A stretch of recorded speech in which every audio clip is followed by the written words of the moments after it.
Мы с вами в каньоне Антилопы. И как всегда мы включаем камеру, начинает работать там. И нам просто довелось сейчас познакомиться с одним из самых интересных гидов, которые здесь проводят экскурсии в каньоне Антилопы. И у нас сразу же, когда человек интересный, напрашивается 1 миллион вопросов. Мы попросили его ответить на наши вопросы.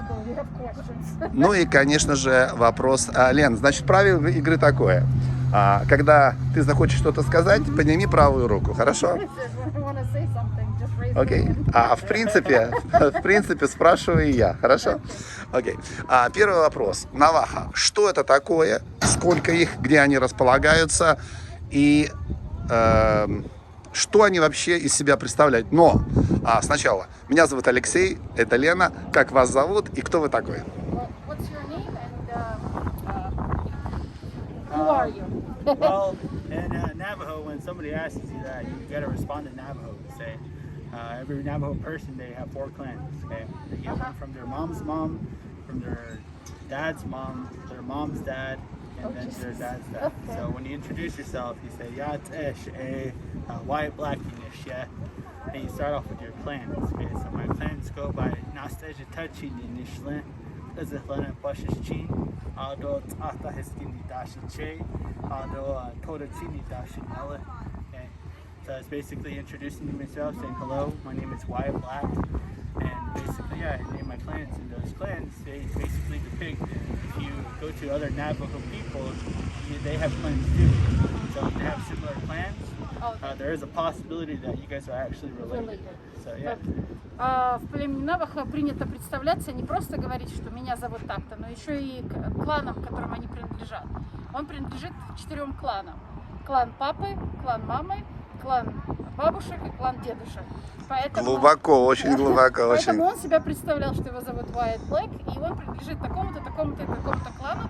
Соответственно, если у них есть у других людей есть родственники в этих кланах, то они практически уже родственники. Окей. В 2 словах. Что такое Навахо? Кто они? Откуда они? В 2 словах. Откуда они появились? И чем они сейчас занимаются? In a few words, who are Navajo? Where they came from? And what you guys do right now? Well, basically, the Navajo people, they've originally been living in this region for almost 500, or over 500 years, I'm sorry. And since the beginning, a lot of our ancestors, they basically just lived off the land. And we were always taught that if you take care of the land, it'll take care of you, okay? So a lot of the people back in the day, we were known as like hunters and gatherers, and some of us were even farmers, okay? One of our main food sources actually was like corn, squash, and watermelon, okay? So we also used to grow like pinto beans, and now, yeah, other than that, basically a lot of people are still sticking to their roots, and that's just because we're kind of trapped. Okay, so still roughly around 30% of the population is still living with no water or electricity. Oh, wow. So some people, yeah, they're living without those resources. You know, they still got to live back like the older days. Now, basically places like this, a lot of Native Americans, they simply right up on top of there's communities. A lot of the Native Americans, they simply come closer to the federal pieces of land, and that's just because the resources are just right over there, okay? So Page, a lot of people live around the area. Now the people that live further in the reservation, they seldomly come into the cities, and they just get resources like water and food, and they go back home and they'll return probably like in another week or so. But for us, a lot of people, we decided to stay near the city because near the city you got plenty of water source. We also got electricity. Okay, so Just to make it a little bit easier to live. Yeah, definitely. Okay. Навахо здесь уже больше 500 лет проживает. И они всегда жили на этой территории, соответственно, жили как бы от земли. То есть они считали всегда, что если они заботятся о земле, то земля будет заботиться и о них. Большая часть из них они либо выращивали, либо собирали продукты, выращивали здесь арбузы, выращивали пинто, бобы, выращивали кукурузу, выращивали здесь. Сейчас они стараются как бы больше прижиматься к федеральным землям, то есть к таким городам, как здесь, несмотря на то, что раньше они были очень сильно разбросаны. Почему? Потому что на сегодняшний день до сих пор 30% племени живет без воды и без электричества. Ужас, да. Соответственно, почему они выбирают жить поближе, потому что здесь есть вода и есть Какой-то электричество. комфорт, да. Да, какой-то комфорт. Те, кто живут подальше в резервации, они раз в неделю приезжают за водой, запасаются, уезжают, потом опять возвращаются пополнить запасы. Ну и сразу же вопрос тогда. Образование, медицина, как это происходит? What about education, medicine? Well, medicine first. A lot of people back in the early 1900s, you know, there was no such thing as medicine. So a lot of people, they used to use a lot of the herbs and the vegetation out here. A lot of people experimented with them back in the early like 1500s, 1600s. And that's when people became more popular, I guess, known with the plants. Okay? Now, hospitals and such, like I told you guys, the reservation, it's roughly 27,000 square miles. And throughout the reservation, we only have like close to 6 hospitals. Okay? So, Is that the reason why you guys shut down yeah, that's one COVID? of the main reasons. Yeah, it's actually one of the main reasons. So immediately when the COVID showed up, a lot of the people got sick, and one of the little resources we had was the hospitals. Okay, so immediately right off the bat, the hospitals, they immediately filled up, and so yeah, it seemed like we were in trouble, and that's why we were closed for a year and 3 months. Yeah. Okay, so wait, what was the other part of that question? The Education. So yeah, education here on the reservation, the graduation rate, I would believe it's like around 60%. That's just, High school. Yeah, high school, getting like a high school diploma. Seldomly, a few kids who get like, I guess like grants and like, how would you say it, like scholarships. Yeah, scholarships. Those kids typically go down to school, and now people like me, I'm kind of like, I guess I would say I'm kind of stuck here. I got animals I take care of. Originally, I had plans to move off the reservation because off the reservation, that's where a majority of the jobs lie. Okay, but instead, I got animals. I decided to stick around and take care of my animals. So I actually decided to find a job in the surrounding areas. And there's people that own this property. They're familiar with me. They know me. They know me for about 15 plus years. And so they actually offered me the job opportunity to work here. So I've been working here for about close to 3 years now.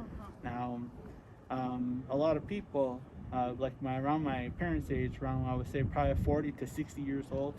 Back in the day, there were actually any jobs on the reservation. So a lot of people, they were forced to become like construction workers, and a lot of people, they just work on the road. And they go everywhere in the country. They work at power plants, oil refineries, and eventually, you know, they come back every now and then. Now the problem with that is, I grew up in that situation. My dad was a construction worker. Around maybe like 8 months out of the year, my dad was always gone working. Okay.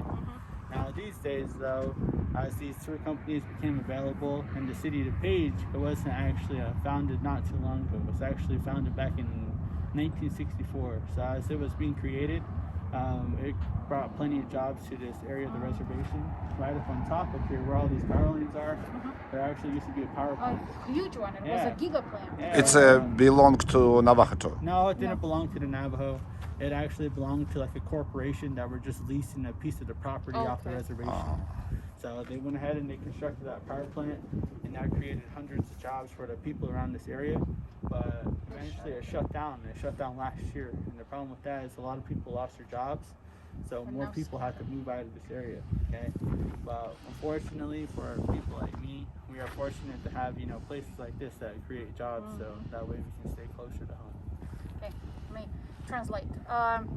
Что касается образования и лечения, здесь на все племя Навахо всего 6 госпиталей, поэтому когда начался ковид, они стали закрываться очень. То есть недостаточно Да, медицины. очень. Раньше они жили, все знали все травки, пользовались этими травами с 500-х, с 1500-х, с 1600-х годов. То есть в основном лечились травами. Вот. Ну и в сегодняшние дни в основном такое было. То есть госпиталей очень немного и мест было мало. И когда начался ковид, стали очень быстро заболевать, и госпиталя наполнились очень быстро, поэтому племя закрылось полностью. Что касается образования, только 60% детей заканчивают школу. Те, кто заканчивает, очень многие получают гранты и стипендии и уезжают отсюда учиться. Он говорит, что он здесь застрял, потому что у него есть животные здесь, и он за ними смотрит и, соответственно, ищет работу здесь рядом. Что касается его родителей, тех, кто вот такого возраста, очень многие работали, либо строили дороги, либо работали на заводах электричества. На обычных работах. Да, Вот. Ну вот сейчас у них, например, этот вот завод закрылся, который вырабатывал электроэнергию, и очень Электростанция. многие остались без работы опять. Следующий вопрос. Религия. Как это выглядит у индейцев Навахо? Okay, what about your religion? Our religion, a lot of people back in the early 1900s and the late 1800s, a lot of people were actually converted to like Christianity and Catholic and By missions. yeah, all the other religions out there, but mainly back in the day, a lot of the Native Americans, we never believed in anything like a god. So instead, we did used to participate in ceremonies and pray and stuff. But when they did, they were only praying to like the sky and the earth. Okay, so as the earth, we always called the Mother Earth. The sky, we always called the Father Sky. Okay, so yeah, in the beginning, a lot of the people, they were strictly believed that they wanted to be like kind of like one with nature, and eventually that's all it was, I guess, you know. Well, hopefully it'll.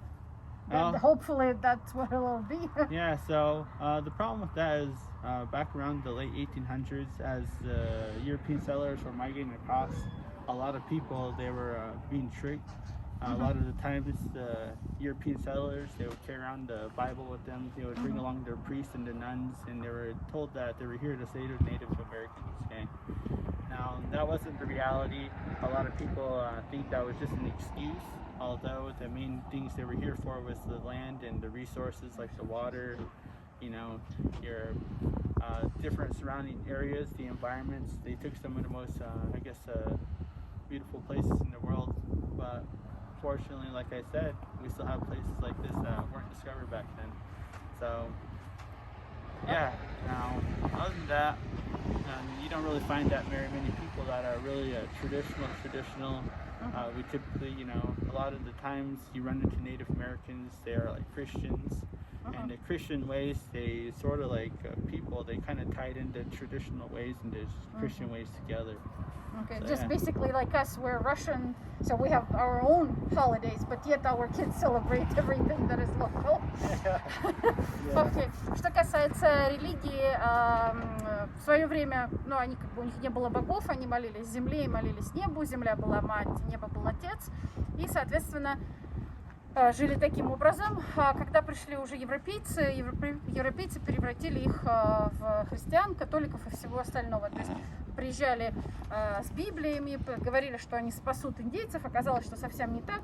Просто это использовалось как объяснение для того, чтобы прийти и забрать отсюда все те ресурсы, которые были. Но спасибо тому, что остались вот такие места, как каньон Антилопы, которые, соответственно, не были найдены тогда и сейчас принадлежат им и дает им возможность. Ну и вот теперь, значит, соответственно, вопрос касаемый земли. Вот он сказал, что у него есть, вот эта часть принадлежит какой-то одной семье, часть другой семье. Вот как это выглядит распределение внутри большого племени на мелких территориях? You mentioned that this canyon belongs to a family, to a person, right? Yes.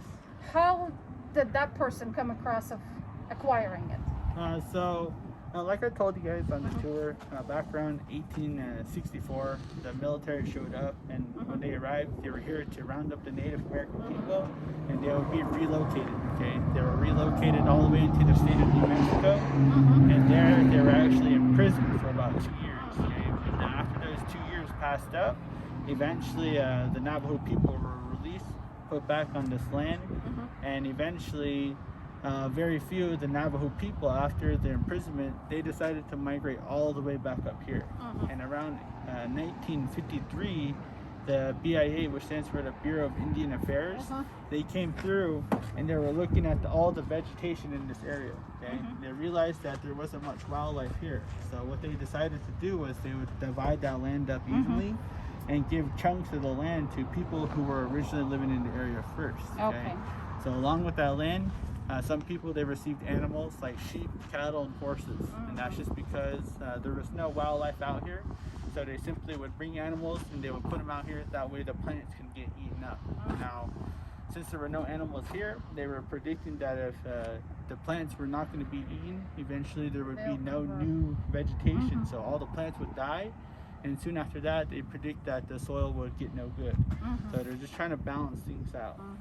Ну, то есть, получается, сначала в свое время, в 1800-х годах, их отсюда выселили, в Нью-Мексико в резервацию. Там они жили 2 года, там практически их в тюремных условиях содержали, пока изучали землю. Когда оказалось, что в этой земле нет ничего полезного, их вернули на эту землю.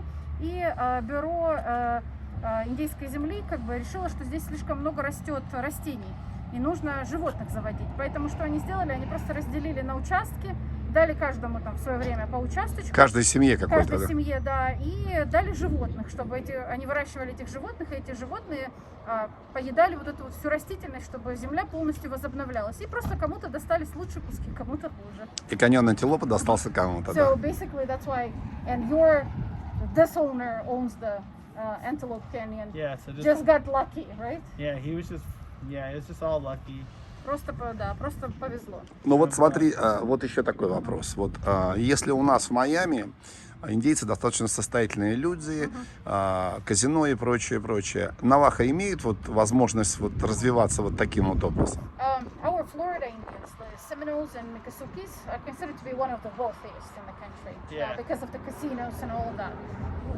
Do you guys have an opportunity to do the same, or you choose not to do that? Well, the problem with that is those Native American tribes down in like Florida and like the whole northwestern part of the United States, or the northeastern part of the country, they're very smaller tribes. And they're smaller tribes, they have There's very only smaller. 8,000 people. Yeah, since there's only 8,000 people, the money they make off the casino, they get to divide that amongst their population. However, the Navajo Nation, our population is very close to about 400,000 tribal members.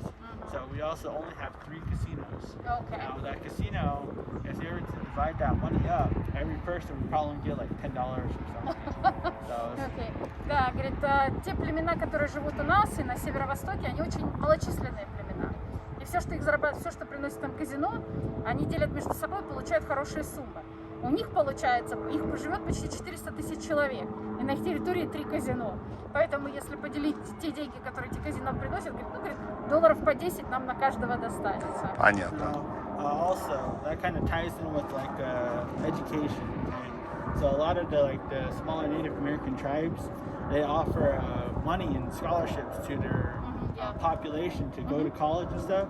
The Navajo Nation were simply too big, so there would be so much money to send every child to college. So Yeah, I we have don't- friends in the Seminole tribe, and they pay for their kids for everything. Yeah, so- Sports, school, private Yeah. schools. we don't get that opportunity here, unfortunately. Да, и получается как бы замкнутое такое кольцо, то есть получается, что те племена богатые и могут детей послать учиться и развиваться, а их поскольку много, они не в состоянии обеспечить так своих детей, и дети оказываются, ну, как бы без образования, без высшего.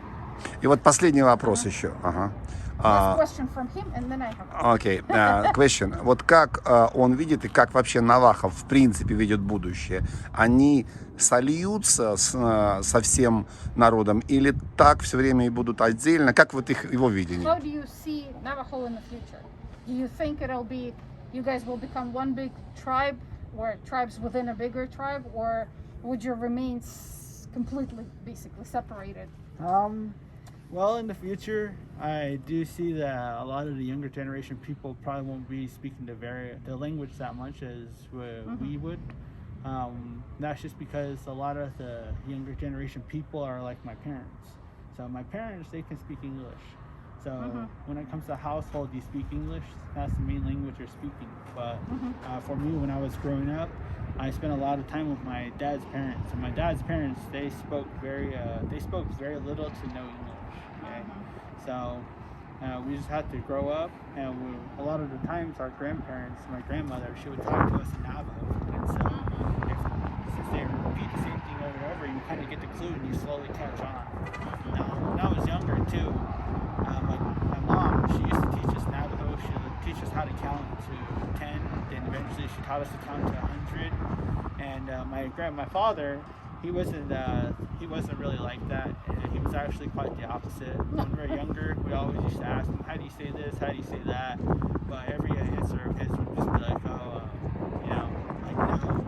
And yeah, when we got older, he actually explained the real reason to us, and that was just because when he was a kid, around when he was 8 years old, the priests and the nuns, the Catholic people showed up, and so when they showed up, they stripped the children from their families, and they were forced to go to school. So when they were forced to go to school, their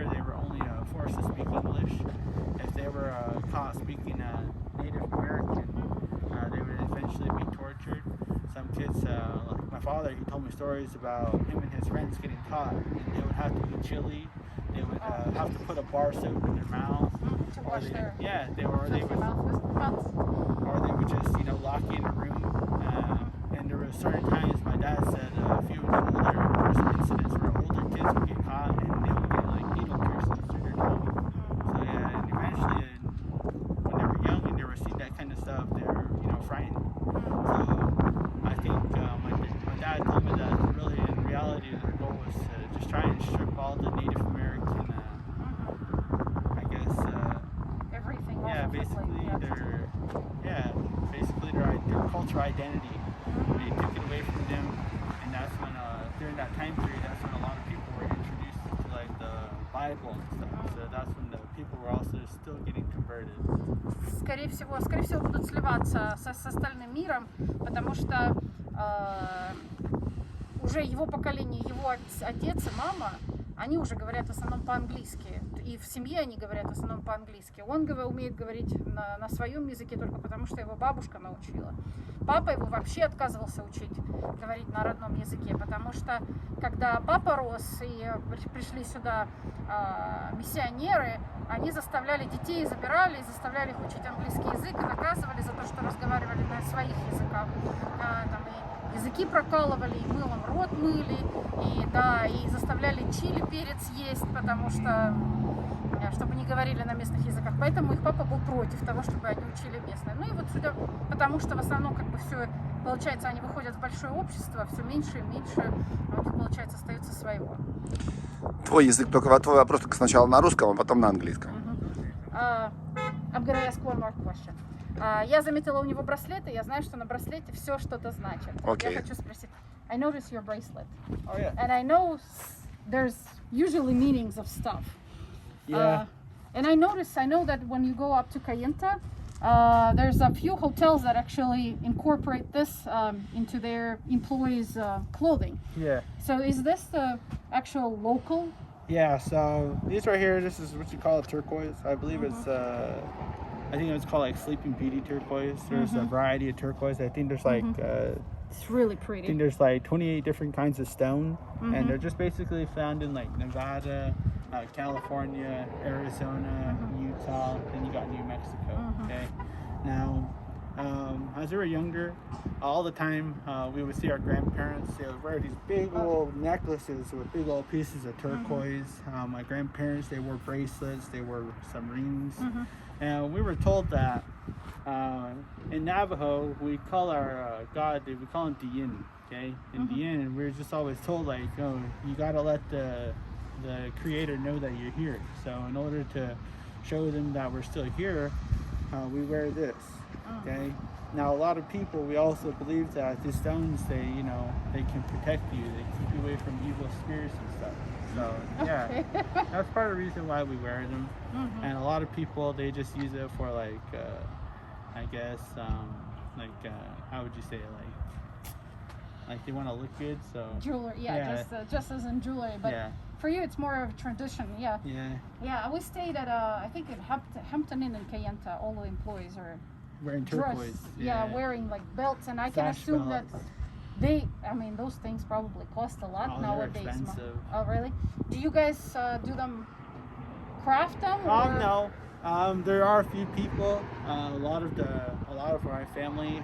We got certain people that we go to that make jewelry, and the silver right here is what they call sterling silver. Okay, so it's one of the more expensive ones, and we forever our family's going to the same person over and over, and he's basically a silversmith, so he basically creates everything handmade.